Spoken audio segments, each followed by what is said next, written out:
Cuba otra vez sin petróleo. ¿Cómo están amigos? Bienvenidos a Noticias Importantes. Comenzamos. El gobierno cubano, temeroso de un 11 de julio incontrolable, intenta evitar apagones nocturnos en el sector residencial, principalmente en Habana. Los compañeros Nicolás Maduro y Vladimir Putin están complicando la supervivencia de la dictadura al reducir los envíos de combustible a un precio preferencial y provocar un alza en los precios con la invasión a Ucrania respectivamente. Venezuela, ahora en Guararrey con Joe Biden, ha recortado a menos de la mitad los envíos de petróleo a Cuba desde 2019, mientras que la agresión a Putin contra Ucrania ha encarecido en más de un 20% el precio del crudo y de los fletes que, en el caso de la isla, son operaciones de riesgo por las sanciones de Estados Unidos y la bancarrota comunista. Con aliados como Maduro y Putin, la dictadura no necesita enemigos, pero ellos no son culpables de la cobardía política de los continuistas administradores de Cuba,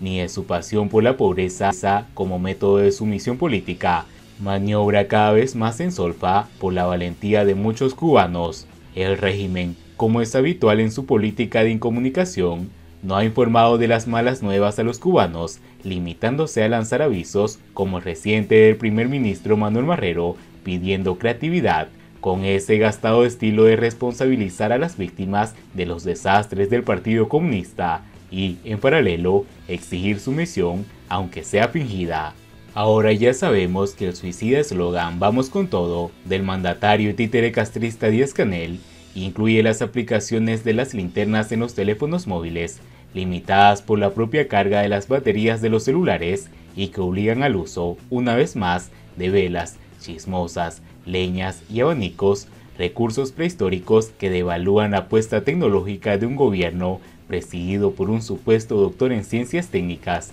obligando a los cubanos a cambiar sus horarios para cocinar, ducharse, etc., y a la semiparalización de la devaluada economía cubana. Cuba está extenuada de tantos sacrificios, posposiciones y payaserías, mientras la nueva válvula de alivio migratorio es el pan para hoy y hambre para mañana, porque dibuja un país con una población envejecida, con enfermedades crónicas y dependientes, que compromete no solo fantasiosos planes de la dictadura hasta 2030, sino su propia permanencia en el poder. Más de 12 quinquenios comunistas no han conseguido democratizar ni eliminar la dependencia económica de Cuba, que sigue apostando por un modelo energético fallido e injusto, como demuestran los rascacielos habaneros del complejo militar empresarial de Gaesa, pirámides encristaladas con alta demanda de energía para su funcionamiento y que no resultan atrayentes para turistas capitalistas que viajarían a la isla en busca del Caribe,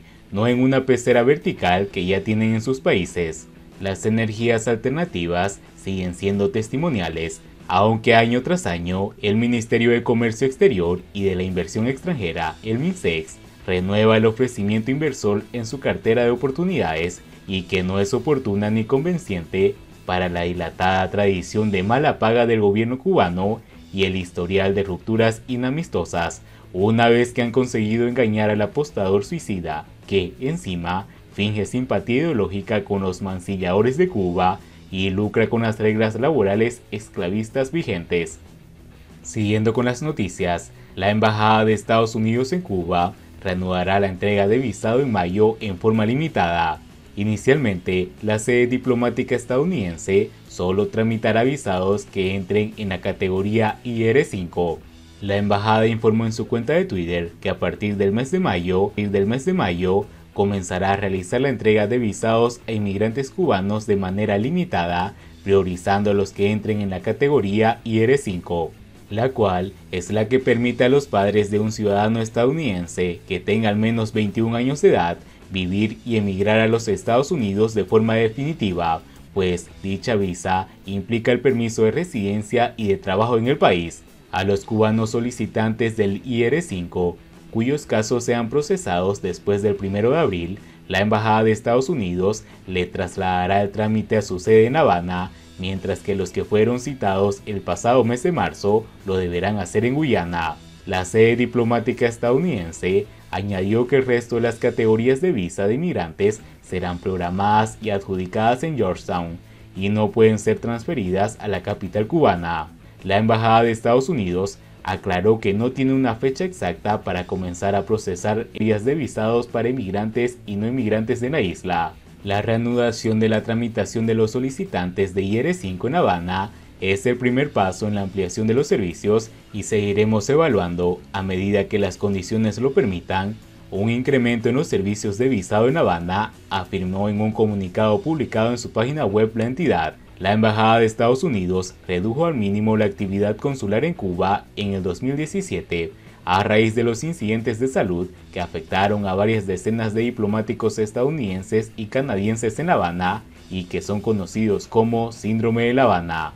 Mientras tanto, el títere castrista Díaz-Canel apela a Fidel Castro para llamar a un diálogo entre Cuba y Estados Unidos. El mandatario recupera una frase del exdictador escrita hace 13 años en la que decía no tener miedo a hablar. El día martes se cumplieron 13 años desde que Fidel Castro escribió, desde el retiro por su enfermedad, una de sus famosas reflexiones en las que llamaba al diálogo con Estados Unidos. El títere castrista recuperó por el aniversario una frase de aquel texto que ha sido interpretada como un llamamiento al diálogo con Washington. No es necesario enfatizar lo que siempre Cuba ha dicho, no tememos dialogar con Estados Unidos, no necesitamos tampoco la confrontación para existir, como piensan algunos, existimos porque creemos en nuestras ideas y nunca hemos temido dialogar con el adversario, escribió el mandatario en su cuenta de Twitter. La intención de Díaz-Canel de estar dispuesto al diálogo en este caso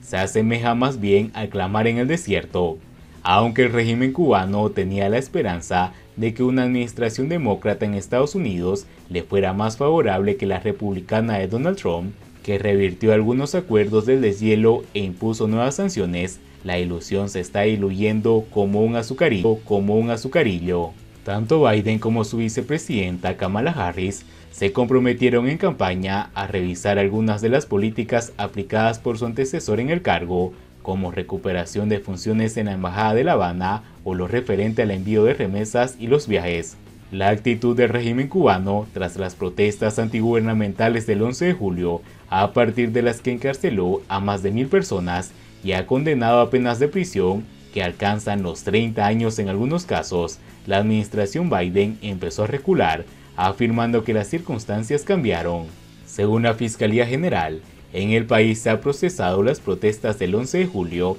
a 790 personas, de las cuales 55 tienen entre 17 y 16 años de edad, en medio de una tormenta mundial que se mueve entre la guerra de Ucrania y los problemas económicos que supondrá, con la inflación desbocada y la falta de energía y alimentos. Cuba puede ser la menor de las preocupaciones de Joe Biden.